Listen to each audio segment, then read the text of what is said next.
નમસ્કાર, આપ જોઈ રહ્યા છો ગુજરાત ફર્સ્ટ સમાચારોની સાથે હું છું જિજ્ઞાસા। સંસદમાં રાષ્ટ્રપતિ દ્રૌપદી મુર્મુએ આપેલા અભિભાષણ અંગે કોંગ્રેસ નેતા સોનિયા ગાંધીની ટિપ્પણીથી વિવાદ થયો છે।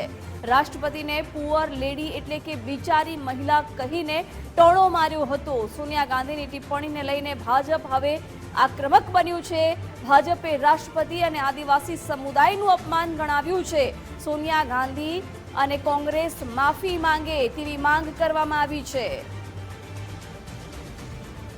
ભાજપે આદિવાસી સમુદાયનું અપમાન ગણાવ્યું છે। સાથે જ ધર્મેન્દ્ર પ્રધાને કહ્યું હતું કે ગાંધી પરિવારે અપમાન કર્યું છે। સોનિયા ગાંધીની ટિપ્પણીને લઈને ભાજપ હવે આક્રમક બન્યું છે। Usual false promises. Boring. No comment. No, the poor lady, the president was getting very tired by the end. Repeating the same thing No, again and she again. could hardly speak for thing. परम आदरणीय राष्ट्रपति जी का कभी नहीं दिखा था।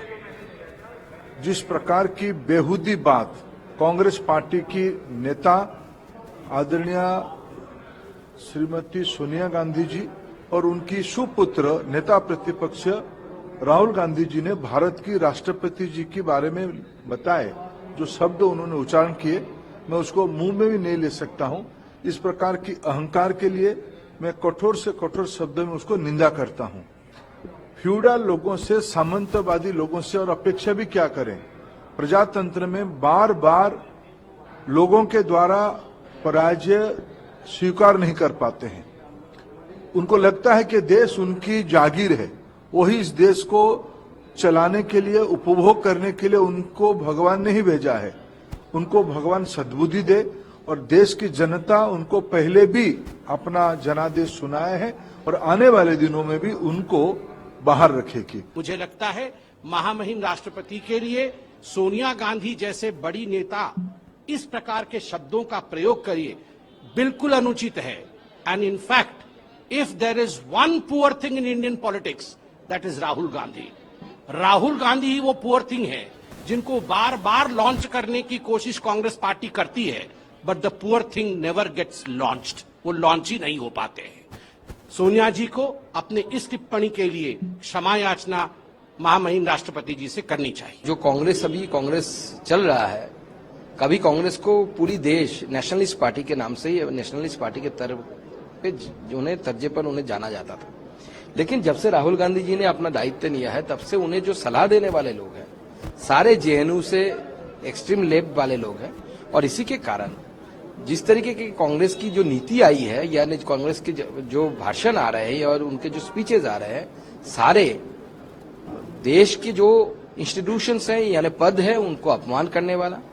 और एक आदिवासी समाज की बेटी जो भारत का नंबर 1 सिटीजन बना, उनके भाषण को लेकर इस तरीके का बात करना, ये मुझे लगता है कांग्रेस जैसे पार्टी से एक्सपेक्टेड नहीं है। लेकिन कांग्रेस अब ऐसी चल रही है, क्या कर सकते हैं। इसलिए जनता बार बार कांग्रेस को सीख दे रही है। आगे आने वाले इलेक्शन में भी कांग्रेस को जनता नसीहत देगी और सीख देगी।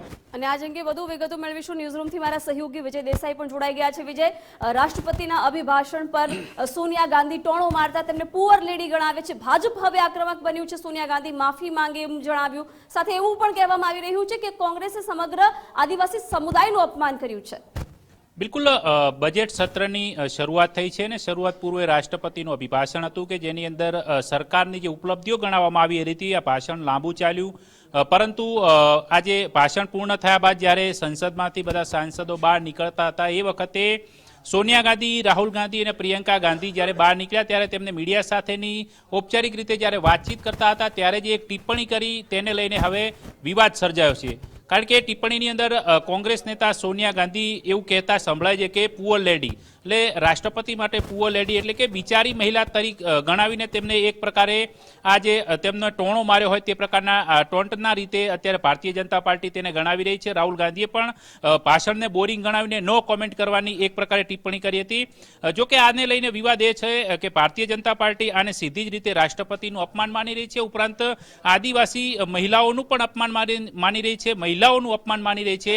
અને આ મુદ્દે કોંગ્રેસ તાત્કાલિક આ રાષ્ટ્રપતિની માફી માંગે દેશની માફી માંગે તે માટેની માગણી કરવામાં આવી રહી છે. કેન્દ્રીય મંત્રી ભારતીય જનતા પાર્ટીના અધ્યક્ષ જેપી નડ્ડાએ પણ આને આદિવાસીઓનું અપમાન ગણાવીને તાત્કાલિક કોંગ્રેસ માફી માંગે તેવી માંગ કરી છે. આ ઉપરાંત ભાજપના અનેક નેતાઓ, કેન્દ્રીય મંત્રીઓ પણ અત્યારે પ્રહાર કરી રહ્યા છે કે કોંગ્રેસની જે આ સામંતવાદી નીતિ રહી છે અને પોતે દેશને પોતાની જાગીર સમજે છે અને એટલે જ આ પ્રકારે તેઓ નથી સ્વીકારી શકતા એક આદિવાસી મહિલાને આ પદ ઉપર. એટલા માટે તેઓ આ પ્રકારે રાષ્ટ્રપતિ મહિલાનું ઉપરાંત એની સાથે અન્ય સંવૈધાનિક પદો પર બેઠેલા લોકોનું છાસવારે આ પ્રકારનું અપમાન કરે છે. એટલે આ પ્રકારે અત્યારે ભાજપ આક્રમક બન્યું છે. જોવાનું એ રહેશે કે કોંગ્રેસ આના પર કયા પ્રકારની પ્રતિક્રિયાઓ આપે છે. જી બિલકુલ વિજય, આભાર જાણકારી માટે.